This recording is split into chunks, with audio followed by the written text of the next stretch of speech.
Remue ménage. Remue ménage.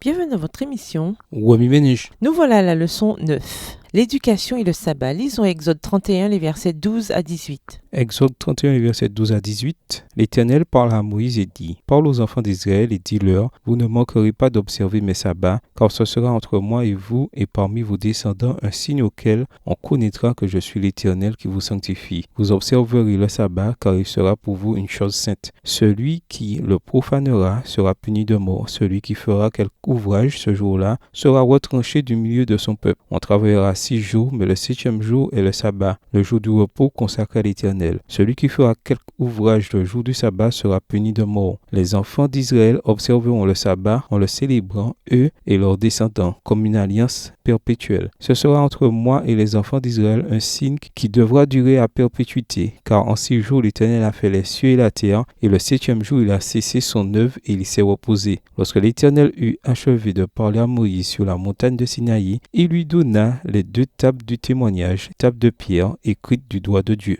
Introduire le sabbat et l'école. Les dirigeants de la Réforme, Martin Luther, Jean Calvin, Ulrich Zwingli, ont déménagé et se sont installés sur le campus de l'université publique. Grâce à leur ministère, des révolutions ont finalement été déclenchées dans les meilleurs instituts d'enseignement supérieur et universités du monde. Cependant, elles n'ont été que le point de départ du réveil qui a finalement conduit à la naissance de l'Église adventiste. On peut dire que le travail préparatoire de la Réforme a été effectué, au moins en partie, par un groupe de personnes connues sous le nom de Vaudois, que de nombreux érudits protestants considèrent comme les précurseurs de la Réforme. Pendant une période de persécution intense, ces chrétiens fidèles et croyants en la Bible furent contraints de se réfugier dans les montagnes et les vallées pour trouver la sécurité et la liberté religieuse. Ils furent alors connus sous le nom de peuple de la vallée ou Vaudois. Dans les montagnes et les vallées, les jeunes furent chargés de conserver de grandes parties de la Bible. Dans les écoles de la région montagneuse des Alpes, les étudiants écrivirent des portions de l'Écriture et cachèrent dans leurs vêtements les précieuses pages de la Bible. Puis ils allèrent comme missionnaires dans les universités. Ils s'y inscrivirent en tant qu'étudiants et vécurent leur foi, laissant tomber la semence de la vérité. Les gens furent attentifs et furent témoins de la foi inébranlable de ces étudiants de la vallée et furent étrangement attirés par leur exemple. Le mouvement vaudois eut un impact sur les meilleures universités d'Angleterre, d'Écosse, de France, d'Espagne, d'Allemagne, de République tchèque, de Pologne, de Lituanie, de Bulgarie et de Croatie, préparant le terrain pour que le feu de la réforme éclaire